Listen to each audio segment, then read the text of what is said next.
welcome, shalom, hola, boker tov, erev tov, good morning, good evening, and thank you guys so much for joining us on Near, Far, wherever you are, a webinar that's going to happen every week from Moishe House, where we get the opportunity to learn a platform and learn some way to build Jewish community virtually.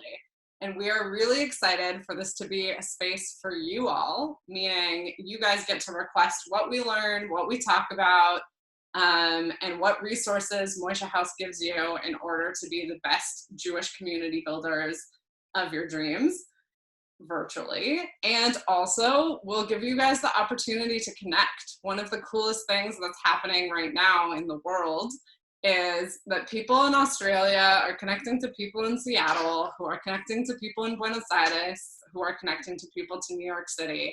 And we really want to give you guys the space to talk with each other and think about, what does community building look like, not just for your own hyper local communities, but in the world, especially in a time like this. So I'm Eliza. I'm the Director of House Programs and Expansion for Moishe House, and I'm really excited to do this all with you.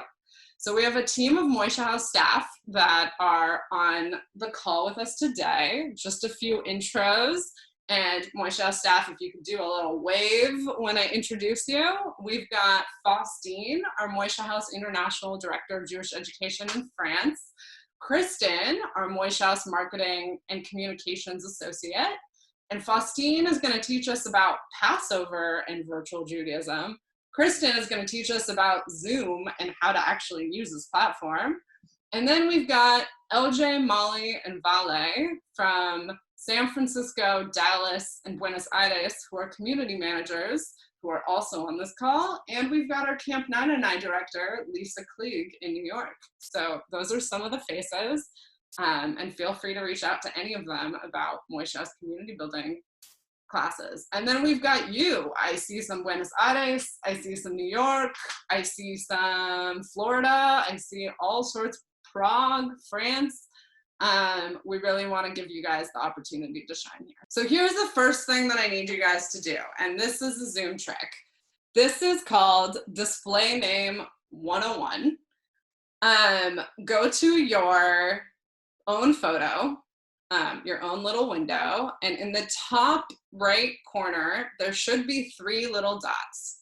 Click onto that, and you can do a rename. And basically click rename and change your name to your first name and where you are located. If you are a Spanish speaker, please write Espanol in the end. This will help us during the breakout rooms put you into a Spanish speaking breakout room as well. So if everybody could please do that. And then we're gonna play a little game. All right, I'm asking you all to both please mute yourself and make sure that your video is on. And now I want to see everybody's finger dances. Come on, where's those finger dances? Create your own dance move. I'm seeing some great ones. Brandy, love it. If you are from North America, I would like for you to show off your finger dance. Let's see who we've got in the room. Awesome. All right, so really important about Zoom calls is making sure that you actually tell your participants what it is that you're going to be doing. So here's what's going to happen on this webinar. 1, we're going to talk about Zoom. Kristen, our marketing maven, is going to teach us how do we do virtual community building with Zoom. 2, we're going to be taught by Faustine about how to create online interactive Passover programs. Remember, you don't have to do a Passover Seder. You can create whatever Passover experience you guys want to. And then we're going to have a breakout group where you guys get to chat with each other, talk about Passover, talk about virtual community building, maybe talk about what's happening in your cities, whatever you guys want to share with each other. And then the 4th part is, glory, because we've done this. All right, let's break the ice. We're gonna put you into breakout groups. So all you have to do is accept the breakout group ask. It's gonna say to you, do you want to join this breakout room? You say yes. And in those breakout rooms, if you could please, 1, share your name, 2, share your location, and then 3, your favorite Passover memory. Please remember, you've got 5 minutes, so let's give everybody a chance to chat. Welcome back from the breakout groups, everybody. I hope that you had some good icebreaker times to get to know everybody. My name is Kristen. I am the Marketing and Communications Associate at Moishe House, and I have a very bizarre background in lots of virtual gatherings, so this is definitely a space I'm really excited to talk to you guys about and get to kind of share some knowledge on. So what we're going to be talking about today, my section of this is going to be all on Zoom. But before we get into Zoom, we think it's really important to think about virtual gathering in general and to start thinking about it from a grander scale of what are the best practices for putting on a virtual event. And so with that in mind, Moishe House has gotten together and come up with the Moishe House 5. You know what's funny is I was going to say Fab 5, and then you put the 2 words together. So the Moishe House 5, which are our best practices for gathering on the web. And while I'll be talking about Zoom today, we really want you to be able to take these into any sort of virtual gathering that you're doing, even if it's not face-to-face, even if it's a collective art project, if it's some sort of other interactive experience. We think that these are great things to take into any event that you are putting on. So we're going to go through these real quick. The first one is Hello Darkness, My Old Friend. And you can look forward to a lot of titles like this because I've had a lot of time on my hands. So the first one is Hello Darkness, My Old Friend. And this is just thinking about your surroundings before you get onto a video chat, before you're taking a picture of something. A lot of people right now are doing photo threads of what they're cooking, what they're whatever, thinking about what is in the background of what you're doing. Thinking about if people can hear you clearly, which I encourage you, if at any point during this call you can't hear any of us or we might be frozen, please let us know in the chat. That would be super helpful for us. And an interesting experience that I'm encountering right now that I will prep you guys for is that at the beginning of this quarantine, I found out that the condo that I live at, they are redoing the roof during right now. So the entire time that I've been home working remotely, they've been redoing the roof. So if you hear banging at any sort of point, I have made sure to put myself in the only place in this house where hopefully you'll hear the least amount of roofing happening at the moment.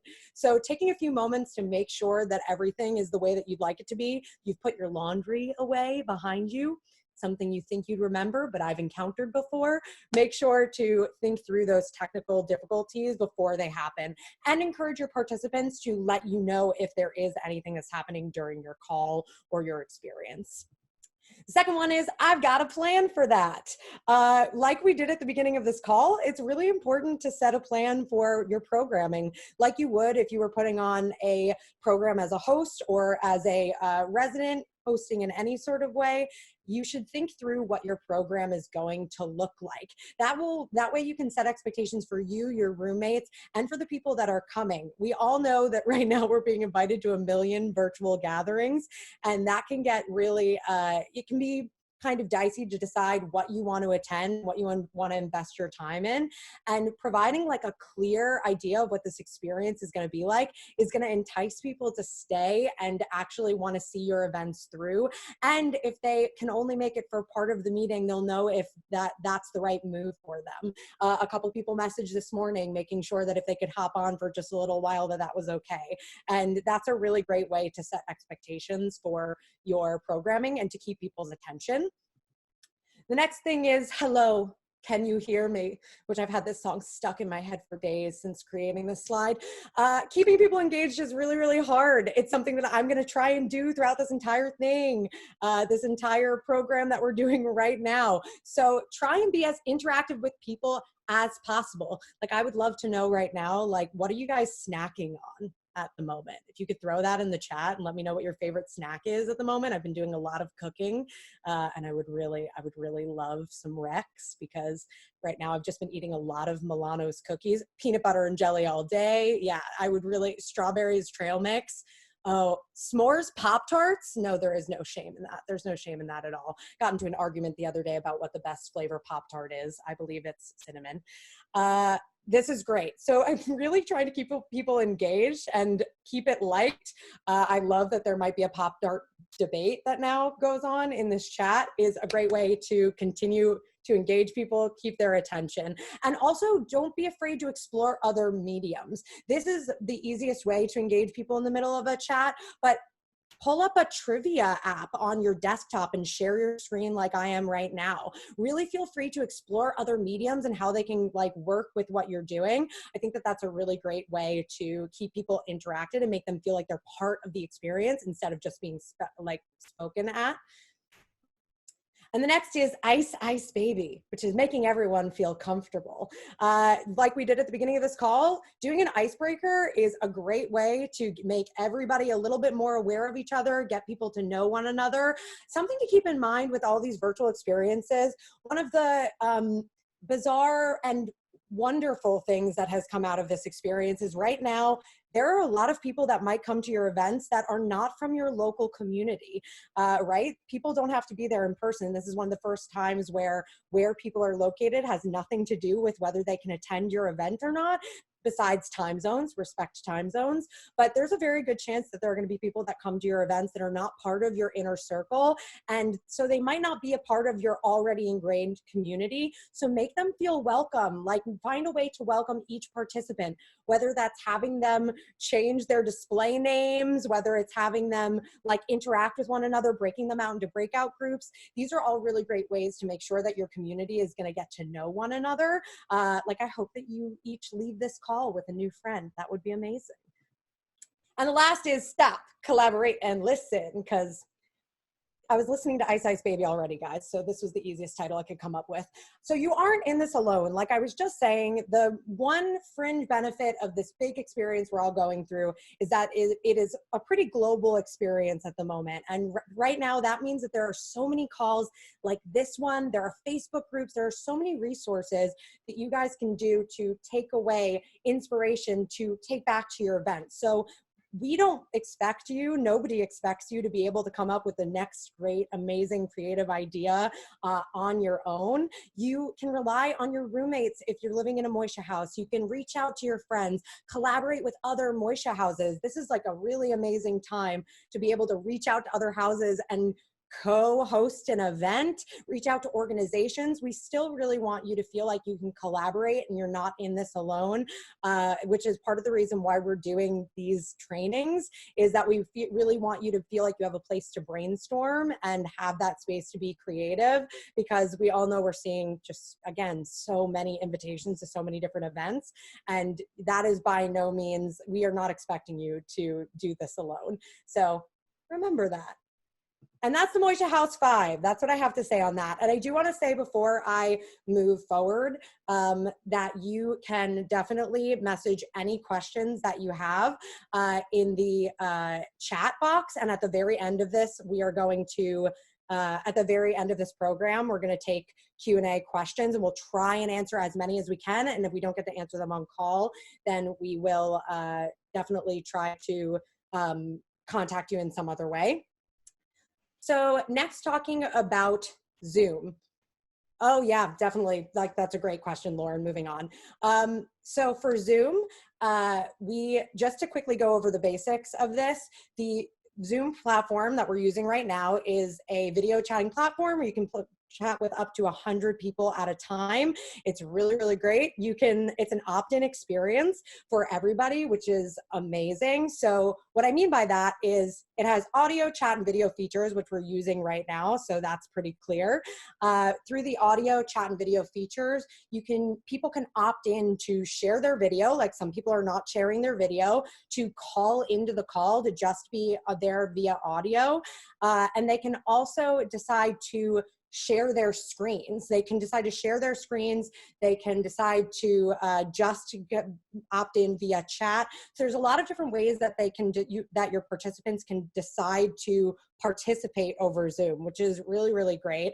Obviously, we're using a lot of those features right now, so I won't take a lot of time on this. There are breakout rooms, which is great, like breakout rooms like we just did at the beginning of this call, which are essentially Zoom calls within a Zoom call. It's a really great way to get to know one another and have a more individualized experience. And it's a service that you can spend Moishe House money on. So we are encouraging people to buy Zoom Pro accounts. This is a really great way to make sure that you get all of the features that you need.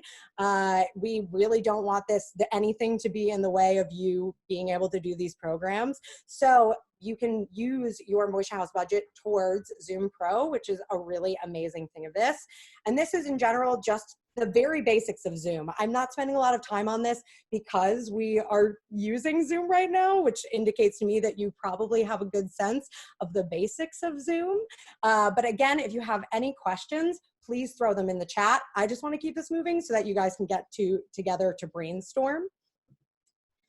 But here are some features that you might not know about. These are some features that have just come out. And something I do want to mention very quickly is that Zoom did release yesterday, bad timing, that they are working on their service at the moment. And so they might be pulling some of these features soon, but as of right now, all of these features still exist on Zoom, which is really amazing. So one of these features is changing your background like you're in a bad green screen movie. If I could look to some of my Moishe House staff right now to change their backgrounds to make them look like they are elsewhere. Oh, yep, I already see some. This is great. I see a cat in the background.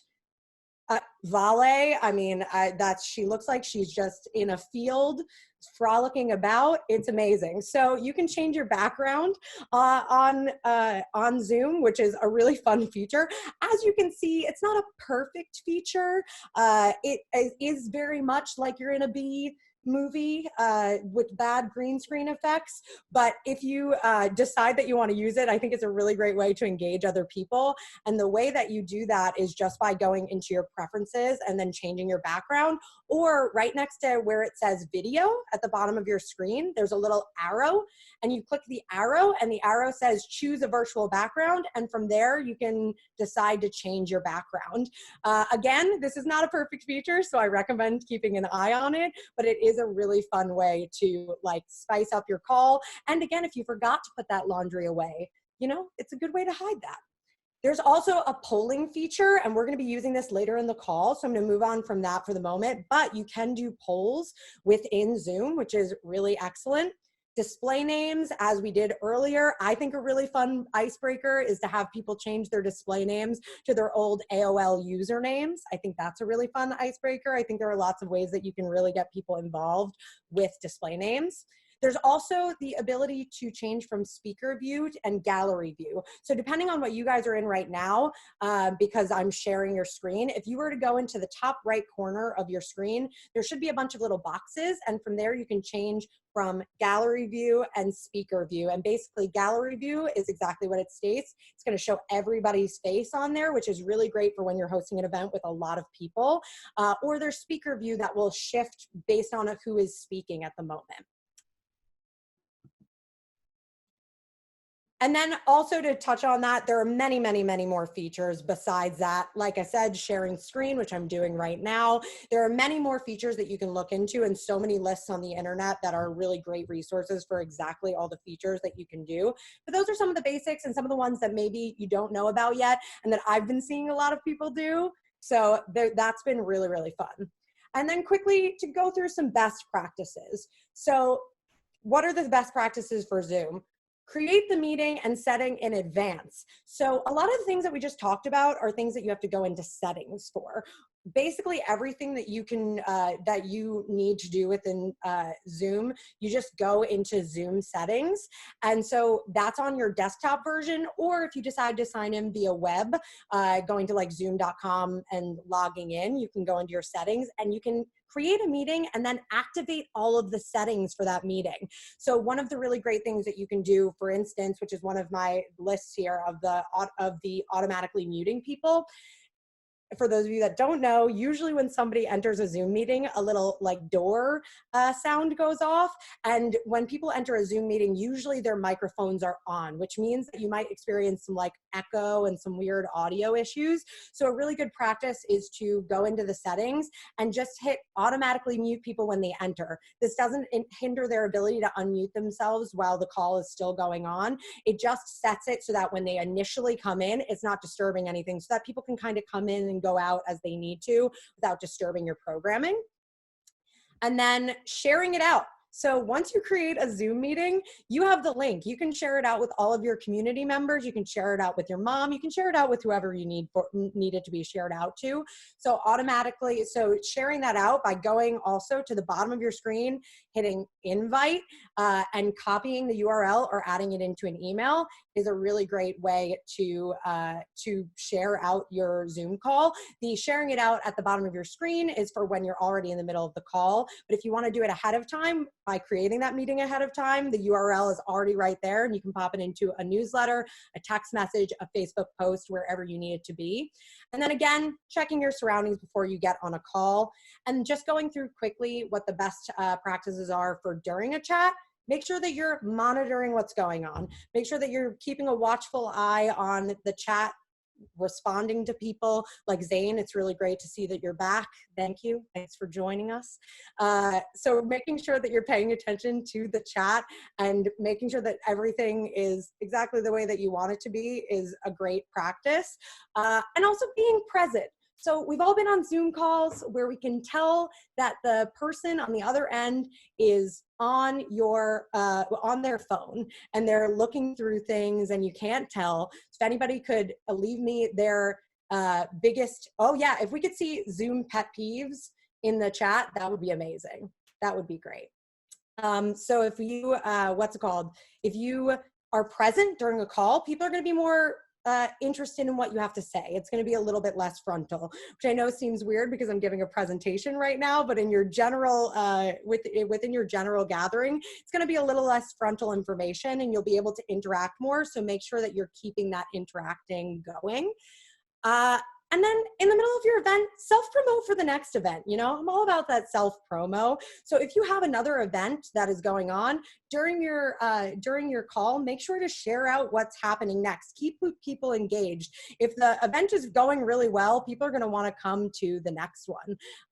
And finally, take screenshots and tag Moishe House because I'll be thrilled about it. Post it on Instagram. I'll repost it. I promise. It's me. I'm doing that. And then finally, wrapping up on my section, just quickly, and this is something that Lauren actually posted in the chat earlier, so very apropos, safety on Zoom.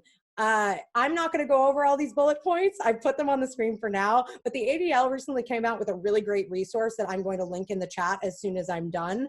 That is going over all the ways that you can just make sure that your Zoom calls are really safe. Things that I didn't know that you could do before researching this is locking your Zoom call. If at any point you feel like you need to limit the number of people that are in your event, maybe it's just getting a little out of hand, you can decide to lock the Zoom call so nobody else can join. You also at any point can mute people. If you needed to remove someone from your event for some reason, you have total control to do that as a host, and all of those things are available to you basically in the 3 dots that are next to a person's name or by going into participants, which is at the bottom of the screen. So I'm going to link to this resource so I can move on. But what we want you to leave this call knowing is that the wonderful thing about Zoom is that you're in complete control. So at any point, you can mute a participant. If they're having an audio issue, you can decide to stop their video. You can end the call. You have total permission to do what you need to in Zoom to make sure that everything is in control. And that's kind of the wonderful thing about these events, because right now there are a lot of articles going around. We just want you to know that this is a safe platform. And obviously, if you ever run into any sort of experience, you are more than welcome to reach out to us and we can give you our best opinion on it. But that's it for me. Thank you for letting me speak at you for a little bit about Zoom. And please keep those questions coming. I'm going to respond to as many as I possibly can. This is obviously a very, very brief overview. And I'm really excited now for you guys to be able to brainstorm and to pass this off to Faustine. Thank you, Kristen. Hey everyone, so I'm Faustine Sigal. I sit in Paris and I work in Paris. I'm Moishe House's International Director of Jewish Education. And what I'm going to do right now is to bring you a few Pesach genius ideas that I think can change your Pesach and can change you in general, as a matter of fact. Some questions to consider that go with those ideas and some program ideas. Most of this comes from learning and conversations we've been having on Sunday, actually, because we had the first ever online learning retreat of Moishe House. It was a 4-hour webinar, which was on Zoom, and it was great. Lauren taught some of it. He's on the call here. Eva also taught some of it. So this is crowdsourced knowledge. Kristen, if you can bring me to our next slide. Thank you. So my first insight is that stories connect people. I'm not going to go through all the Exodus story right now because we don't have time, but if you all want to write one thing that is in the Exodus story in your knowledge in the chat right now, one word. Let's see what we got. Red Sea, midwives, let my people go. Plagues, escape, freedom, manna, burning bush.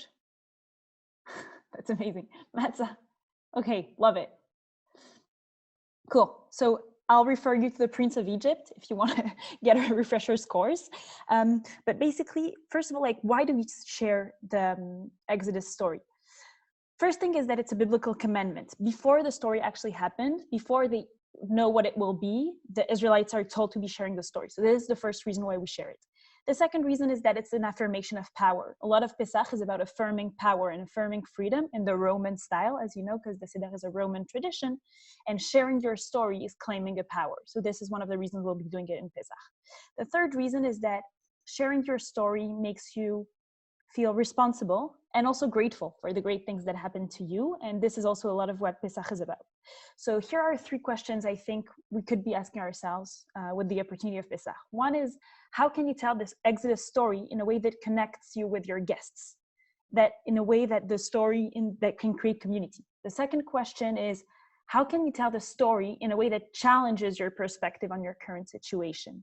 So how can all the concepts of Pesach help you see your daily life, coronavirus and other things, because there are other things than this virus, help you on this? Third question, good one. There should be 4 questions. There are 4 slides for insights, actually. The third question is, what does this story mean to you this year? What does it evoke in terms of feelings, of ideas, etc.? And what are you going to do with this? So some program ideas to consider, should be in the next slide. Thank you. One is that you could have some sort of Google Doc or other platform to co-author the story of leaving Egypt. Like if you have some sort of writing lab, I know some houses do poetry labs, you could do an online writing lab. The second story is that you could do a Zoom storytelling lab. So it could be improv, it could be slam, whatever you want. You could do a Prince of Egypt Netflix party. If you don't know about Netflix parties, it's an add-on you can use with Netflix. I recommend it. You could do a Roman banquet decoration workshop, or you could do a community fundraiser for an NGO that works against the modern form of slavery. So this is for the first insight. Second insight. Oops, next slide, please. Thank you. The second insight is that food also connects people. So I'm not sure you needed me to tell you this. Just take 10 seconds to think about one specific food. Thank you. Slide before. One slide before, please, Kristen. Take 10 seconds to think about one specific food that you have a personal memory about. It doesn't have to be a Pesach thing. Cool. You can share it in the chat, or you don't have to share it in the chat. But basically, if you think like one very powerful food of the Pesach ritual is that there's a bone, or sometimes people use beetroots on the plate. And actually, it's interesting because this bone is the memory of a sacrifice we did in the temple when it existed, as a memory of a sacrifice the Israelites did in Egypt. And now it's just like a bone on the plate, but it's actually connecting you to like so many layers and groups of Jews that have been everywhere in the world. And it's a choice, it's an affirmation that we're doing. So this year, I think questions to ask to yourself are, A, what memories and people do I want to invoke through food this year? Is it your brother who's on the other side of the city? Is it your grandmother? Is it your friend that you met in Kuala Lumpur this summer? I don't know. And the second question is, what memories do you want to create through food this year? What will your Passover quarantine recipe be? So those are the questions. In terms of program ideas, what that could look like is that you could do an online cooking workshop. I know a lot of houses have been doing this through Zoom recently. You could create a Google Doc or other platform, once again, of community recipes. You could have an online learning about local food justice and how to bring ethical food to your Seder table. You could have an online learning on vegetarianism if you're not comfortable with the idea of a bone for Pesach and Judaism. You could have a DIY Seder plate resource that you're sending to everyone. So those are some program ideas. Third insight of Pesach. Hope you're all holding fast. We talk about a slavery that is historical and physical, but Pesach is also about emancipating yourself from mental slavery. That might ring a bell to some of you. I want you to take a second, look around you, wherever you are. Most of you are in your living rooms, I guess, and try and see like one thing that needs to be cleared, one thing that shouldn't be, one physical thing that shouldn't be in your space right now. Okay, now think about one thing that you'd like cleared from your life. Some sort of anxiety, some sort of bad memory, some sort of pressure. And then a great challenge to think about is how can you, when you're going to put that physical thing away, try and merge it with that anxiety or pain you want to take away.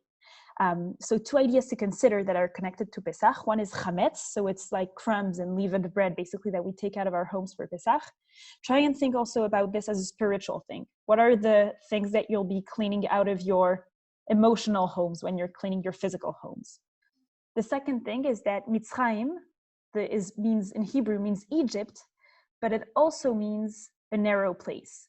And there's a lot of mystical Hasidic teaching in Judaism about the fact that leaving Egypt is actually not only leaving a country, it's leaving a place of darkness. It's leaving a place where you feel bad. And that every year during Pesach, we get to leave a place where we feel bad.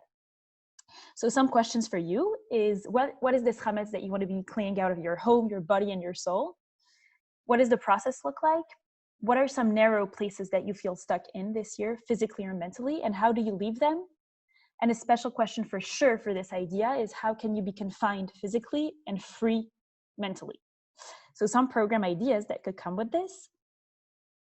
One is that I saw, I think a couple days ago, the New York Times has put together for subscribers something called the Tidy Home Challenge. It's amazing. I love it. If you are not a subscriber to the New York Times, this is the moment to discover the KonMari method if you haven't had it, or any other method of tidying home in a meaningful way. You could have a spiritual chametz meditation series. So we had a meditation on Zoom on Sunday about spiritual chametz by Eva, who's somewhere in this call, and it was amazing. You could have a community. There's this ritual of burning chametz before Pesach. So you could have it physically on Zoom and see everyone doing it. And you could also have this idea of what does it look like to spiritually burn chametz? Maybe you want to write things on papers and burn them and things like this. Or if we're talking about mental and later relevance of this story, you could do learning about the legacy of the Exodus story in modern history. You might know that it has impacted heavily the civil rights movement, the exile of USSR Jews after the fall of the Iron Curtain, that it was also used as a reference in Jewish immigration to Israel in the 50s, etc. Last insight brought to us this Sunday by Lauren, who's also somewhere on this call. Each Passover table includes four different types of children. So typically we talk about the simple, the wise, the wicked one, and the one who doesn't know how to ask questions. There's a lot of beautiful teachings on how we're all some of those four children, and also that there's different times in our lives where more of this feels different. What Lauren talked to us about on Sunday, he was saying like there's four children around the table, but that means that there's a fifth child that didn't even make it to the table. And he invited us to consider, who's this child? Why isn't this child here? Did he not want to come? Were they not invited? Did she choose to leave? Did we exclude her, and things like this? So some questions that I want to be thinking, which are connected to the idea of inclusion, is how can the story you share be heard by all the people in your community? Because all four children ask different questions in the Haggadah and they get four different answers. Another question to think about is, who is out of your reach? or even out of your radar. It's not only that you're not reaching them, it's that you don't even know they exist. And why aren't they showing up? Try and think bigger. And this, once again, this might have a specific note because like maybe some of your community members are frontline workers. Maybe, God forbid, some of your community members are ill. Maybe it's you want to think about the elderly people around you and things like this. And of course, what can you do this Passover to be thinking about them? So some program ideas. A is that I recommend that you can crowdsource everyone. You can make a list, come up with a list of the people who might be excluded of Passover this year by the current situation. And once again, that's like a very broad spectrum of people. I also forgot to mention expats, some people that were going to go home for Pesach but can't now, and try and build a one-on-one matching system to provide them with support. Maybe it's inviting them to Zoom Seder, maybe it's just like saying hi, maybe it's making sure that they know where to buy matzah around or things like this. And during online Passover experiences, inclusion is a big thing. So first of all, we did mention icebreakers. This will definitely be one of the things where you want to be doing icebreakers. Second, think about the idea of a Seder Salon that was also coming from Lauren. Give everyone an opportunity to share, to contribute something to the ritual that you'll be having. And this is a very accessible thing. It might be a very sophisticated teaching of Judaism, of another space of wisdom. It could be a poem, it could be a picture, it could be a recipe, it could be a song, it could be anything. Think about a Haggadah library. Make sure that the texts you share have transliteration for the people who cannot read Hebrew. There's so many supplements from so many amazing organizations that do social work, artwork, etc. Abraham is asking me, what do you mean crowdsource, everyone excluded? Try and come up with a list, a comprehensive list of the people around you that are in some sort of difficulty that you might not have considered. So someone will tell you, I know of a friend who knows someone who's excluded, etc. Like make sure you have some sort of map of the people who need help around you. So I think that's it. Those were my 4 insights. Just a reminder, the first one was stories connect people. The second was that food also connects people. The third one is to emancipate yourself from mental slavery. And the fourth one was that each Passover table includes 4 different types of children. And with that, I will leave the floor to you all to be brainstorming this. So someone will, Aliza, will tell you about the 4 questions we'll be working on right now. All right, thank you all so much for listening, and thank you, Kristen and Faustine, for giving us both Zoom tips and Passover tips. I know I learned a lot, and again, I've been doing Pesach for a long time, and I've been using Zoom for a long time, as many of you. To take a 1-minute breather, can everyone show me their finger dance again? Come on, where are those finger dances? Love it. Abby, love it. Kristen, love it. Zane, love the face. Jake, so great. We heard from Moishe House staff. Now we get to hear from you.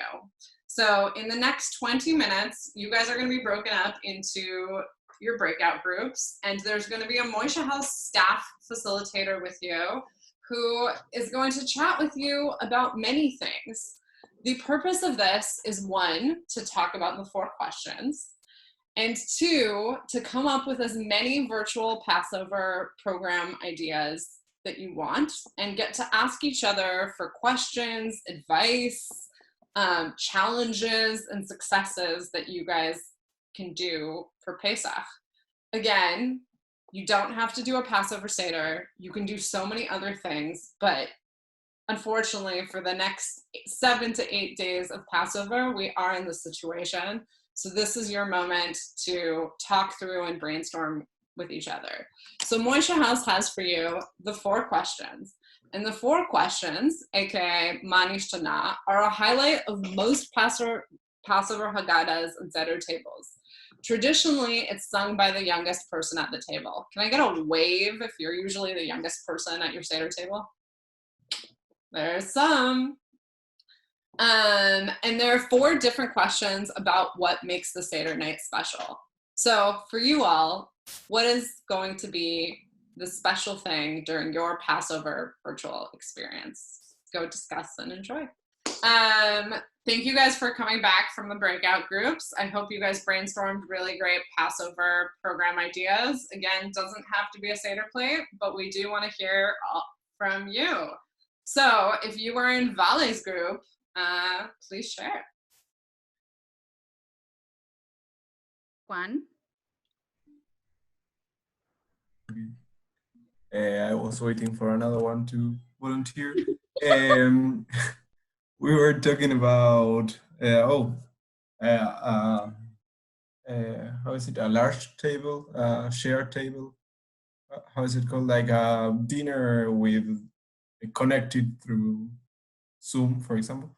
We talked about a PlayStation Championship. What else? You had a list, Vale.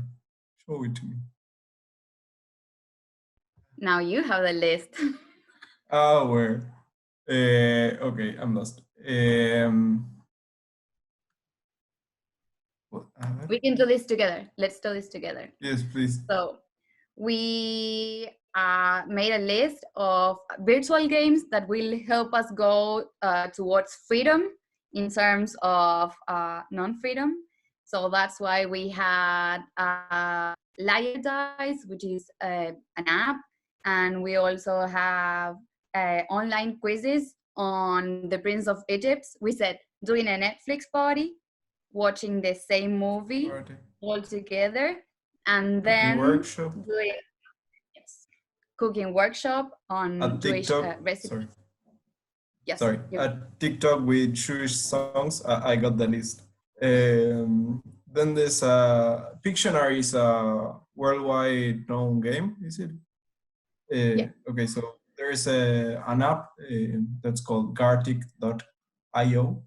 That's like a Pictionary that works like for drawing and well, just like a Pictionary.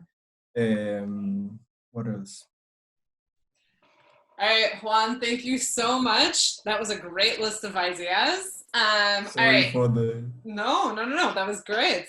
I'm gonna ask, just because of looking at time, for everybody to share like your top program idea and one sentence about it. So Ziva's group, going from there.